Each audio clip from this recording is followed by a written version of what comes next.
ในเมืองคูปาพีดีนะครับทุกสิ่งทุกอย่างอยู่ใต้ดินนะครับไม่ใช่แค่โบสถ์อย่างเดียวนะครับนี่ทีนี้มีคุณเมิร์ฟเขากำลังรออยู่ครับเราจะดูว่าข้างในมีอะไรบ้างครับ Hey Murph How you doing Okay so what's in here Okay. Wow Well, this is a typical underground home in Coober Pedy. We call them dugouts here. เป็นดักอาทอันนี้เป็นบ้านของคนทั่วไปนะครับก็จะเห็นแบบนี้อยู่คูปาพีดีนะครับเขาเรียกว่าดักเอาท์แปลว่าที่ขุดดินออกไปนะครับดักเอาท์ so this is a dugout this is actually underground Yes, yes. We're about 5 metres underground at the โอ้โห moment. ลึกถึง5 เมตรนะครับ And the first room in your house is always your kitchen. right the first room that's the most important First room room เขาบอกห้องแรกนะครับพอเข้าไปในบ้านทุกหลังนะครับก็ต้องเป็นห้องครัวครับ So all the cooking smells go outside. ไม่ใช่แค่ว่าเขาชอบกินอาหารนะครับแต่เขาฉลาดนะครับต้องเป็นห้องครัวเป็นห้องแรกเพราะว่ากลิ่นอาหารทุกอย่างก็จะสามารถออกได้ง่ายนะครับถ้าสมมติว่าเข้าไปลึกมันจะออกยากเป็นท่อระบายอากาศ This is one over here. If you look up, you can see how deep down we are here. โอ้โหประมาณ5 เมตรนะครับเราจะดูเราลึกขนาดไหนก็ต่อไปก็จะเป็นห้องนอนแต่เขาใช้เป็นห้องเก็บของ so this is the spare bedroom huh? Yeah, the walls are all painted white here. เขาทาสีขาว Stop the dust flaking off. so I was going to ask you that so you don't get a lot of dust problems here เราจะเห็นเขาทาสีขาวนะครับเราเหมือนกับว่ามันจะปิดเหมือนเคลือบเพื่อจะกันฝุ่นสวยมากๆเลย so these are all natural colors do you ever get opal or anything Yeah, sometimes if you're lucky you can find opal when you're building your house. You can pay for your house. wow this is your office Yes, I converted the smallest bedroom into the house to an office. and you've got internet everything running Everything. We have high-speed internet here. We have everything you have in a normal above-ground home. And- It's just underground. so what the ADSL line here Yeah, ADSL. ตอนนี้เป็นข้างในนะครับก็เป็นอินเทอร์เน็ตทุกอย่างนะครับเป็นไฮสปีดเขามี ADSL นะครับก็สามารถเล่นอินเทอร์เน็ตได้ทำงานได้เลยนะครับเหมือนที่ทำงานทั่วไป This is the original entrance to the house. This is how the miners got here. When they first built the house, they climbed down here by hand. รูตรงนี้นะครับก็เป็นทางเข้าบ้านดั้งเดิมนะครับของบ้านหลังนี้ When you say the original miners how long ago was this place built 70 years ago. บ้านหลังนี้นะครับนี่สร้างขึ้นมาตั้ง70 ปีแล้วครับแล้วเมื่อก่อนเขาไม่มีประตูเข้าจากข้างนอกเหมือนเราเห็นเมื่อกี้เขาจะต้องลงมาตรงนี้เขาจะปีนลงมากว่าจะลงมาถึงตรงจุดนี้ได้ปกติถ้าเราจะดูบ้านใครเราก็ต้องขึ้นไปดูชั้นบนใช่ไหมครับแต่นี่ไม่ใช่นะครับนี่มีชั้นล่างอีกนะครับ This is all handmade, and this Right. is the extension, which is done with a machine downstairs. Okay so this was the original place out Yeah. here and then you made more This is 20 years old. ก็บ้านหลังนี้เป็นบ้านดั้งเดิมนะครับแต่ประมาณ20 ปีก่อนเขาอยากจะต่อถ้าจะต่อจะไปไหนนะครับเขาเอาเครื่องจักรนะครับแล้วก็ทำส่วนข้างล่างนะครับข้างบนใช้มือข้างล่างใช้เครื่องจักรนะครับเราไปดูกันครับ So this is the extension down here, and this was done with a machine. You see the difference? ก่อนที่ที่ต่อนะครับนี่เขาใช้เครื่องจักรครับ So we keep going. We have a library in here. เป็นห้องสมุด so this is great if you've got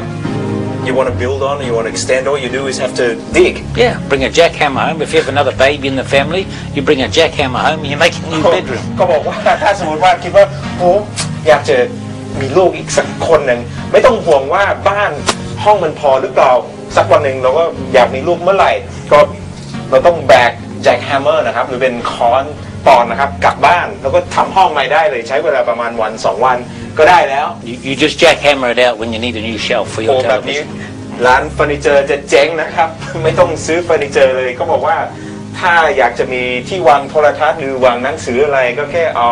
ค้อนเข้ามาป๊บก็ได้เลย And this is how the machine got in here to do the extension. The bottom part we're in now came through the wall and the rock here. อ๋อแล้วพอเครื่องจักรมันต้องเข้ามาก็นี่เป็นทางเข้าเขาก็ทำรูใหญ่ๆแล้วก็นำเข้าตรงนี้แล้วก็ค่อยๆขูดออกไปเรื่อย So when I have to wake up early in the morning, I leave the curtain open. Right. If you want to sleep in, keep it closed.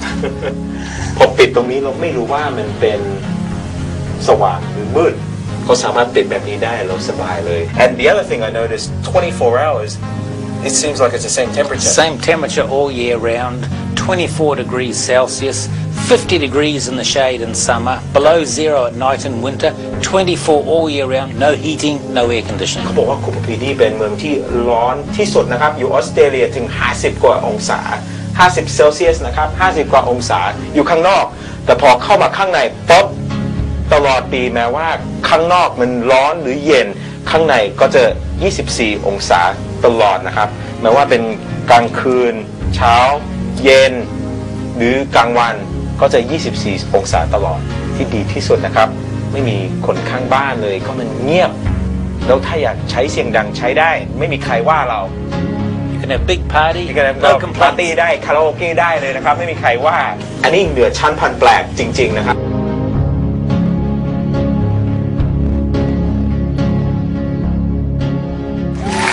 ประทับใจน่าอยู่ไหม ฟังมันก็น่า เป็นประสบการณ์ที่ดีนะถ้าเราไปอยู่ที่นั่นสักพักหนึ่งอะนะฮะ สักพักหนึ่ง แต่ดูเหมือนจะเหงาไงก็ไม่รู้นะ เขาบอกว่าตอนนี้